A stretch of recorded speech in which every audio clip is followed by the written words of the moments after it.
Hello, कहाँ गए थे?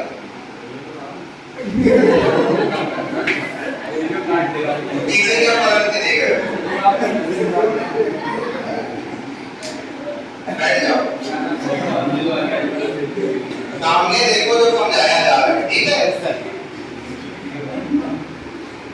तो सबसे पहला काम आपको ये करना है कि आप इसकी कंडीशन पे फोकस करें। कंडीशन क्या है, जरा ध्यान दो। कंडीशन है कि जो इसका प्रतिशत लाभ है, सभी लोग ध्यान देना, वही इसका क्या है, क्रय मूल्य है। ये बहुत अच्छी कंडीशन है, इसी पे आपको काम करना है। क्या है कि जो ये टाइप के क्वेश्चन में ध्यान देना कि जो प्रतिशत लाभ है वही इसका क्या है, क्रय मूल्य है। और इसका बेचना कितना है भाई, 96 रुपए। कितना बेचना है, 96 रुपए में बेचना है। तो क्या किसी ने इसका आंसर निकाला है? क्या निकाला है? 48। जैसे 48 निकाला, किसी बच्चे ने 48 निकाला और किसी ने आंसर निकाला है। तो आपके हिसाब से अगर इसको हम ऑप्शन से चेक करके देखें, मतलब आप अपना आंसर 48 बता रहे हैं, इसको ऑप्शन से चेक करवा दे रहे हैं, मतलब आपके आंसर से, तो आपका प्रतिशत लाभ क्या बनना चाहिए, 48% बनना चाहिए। आपका क्रय मूल्य क्या बनना चाहिए, 48, और विक्रय मूल्य क्या है, 96।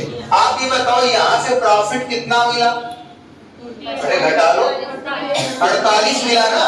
और प्रतिशत लाभ का फार्मूला याद है क्या, 48 बटे क्रय मूल्य कितना है, 48 और इंटू 100, तो ये इससे गया तो क्या आपका प्रॉफिट 100% नहीं आ गया?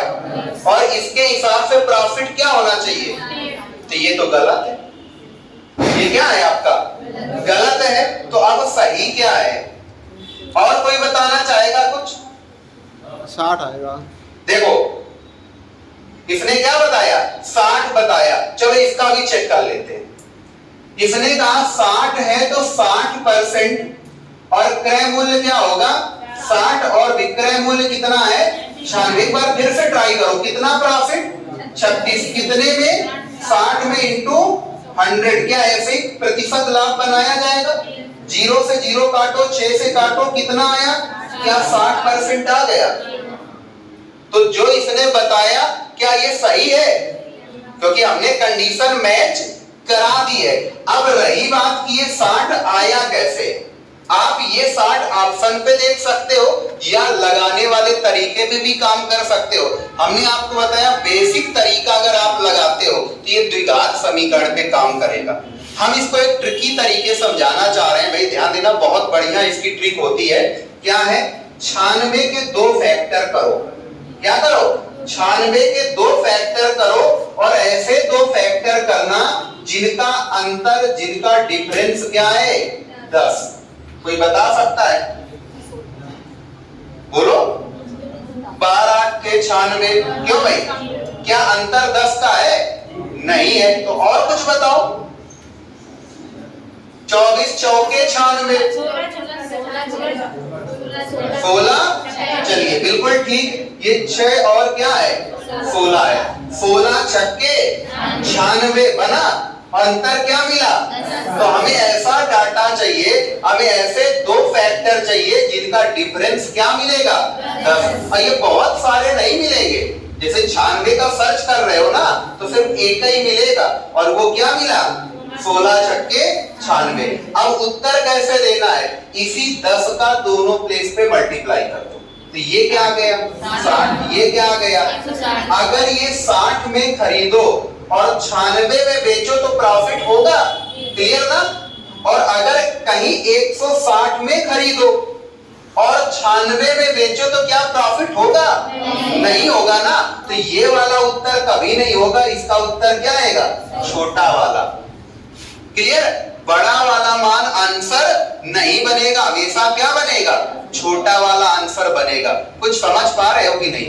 यानी अब के बाद अगर ऐसा कोई क्वेश्चन आपके पेपर में आता है तो आपको करना क्या होगा, आप सीधा सीधा देखो कि कितने रुपए में बेचा, 96 रुपए में बेचा। क्लियर है। अगर 96 में बेचा तो 96 के आप ऐसे 2 फैक्टर बनाओ जिनका अंतर क्या बने, 10 बने।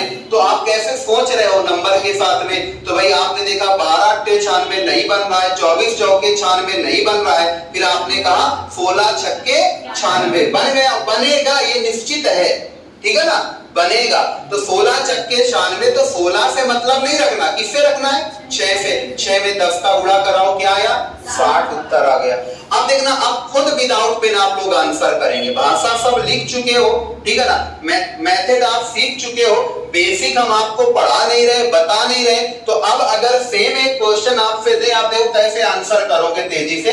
हमने कहा कि आप 75 रुपए में बेचते हो, हमने क्या कहा? 75 रुपए में बेचते हो और क्रय मूल्य और प्रतिशत लाभ क्या है? बराबर है। बताइए क्रय मूल्य क्या होगा?